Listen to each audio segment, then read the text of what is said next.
இன்று 3 அமர்வுகளை தொகுத்துள்ளோம்.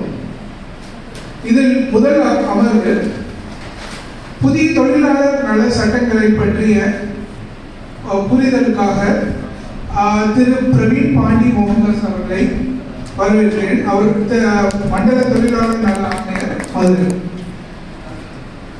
அடுத்த அமர்வு தேனி மாவட்டத்தில் ஏலக்காய் உற்பத்தியை வலுப்படுத்துவதற்கான மத்திய அரசு எடுத்து வரும் நடவடிக்கைகளை குறித்து திரு செந்தில்குமரன் அவர்கள் உதவி இயக்குனர் ஸ்பைஸ் போர்ட் அவர்கள் எடுப்பார்.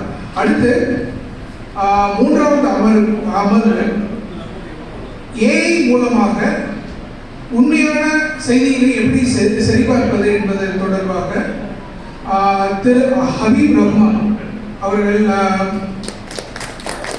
கேலிகட் யூனிவர்சிட்டியிலிருந்து அவர் வந்திருக்கிறார். மத்திய அரசு திட்டங்களை பற்றி நல்லா புரிஞ்சாதான் நீங்கள் மக்கள்கிட்ட எடுத்துகிட்டு போக முடியும்.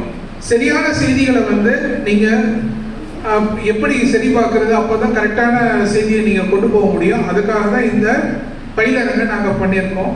இது உங்களுக்கு பயன்படும்னு. So we will start with AI, then we will go to fact-checking. Okay. So basically AI என்ன நீங்க என்ன AI யூஸ் பண்றீங்க? AI என்ன யூஸ் பண்றீங்க? Photo generate பண்ணலாம், image create பண்ணலாம். Okay, image generation அப்புறம் image correct பண்றதுக்கு imageல கொஞ்சம் issues இருந்தா அதை கரெக்ட் பண்றதுக்கு AI யூஸ் பண்ணலாம். அப்புறம் relevancy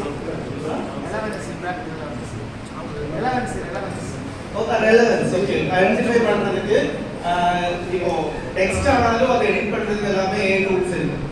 சோ நம்ம முதல்ல ஒரு சின்ன கேம் வச்சு தான் ஸ்டார்ட் பண்ண போறோம். ஓகே, ஒரு கேம் தான். அந்த கேம் ப்ளே பண்றதுக்கு you have to use your mobile phone.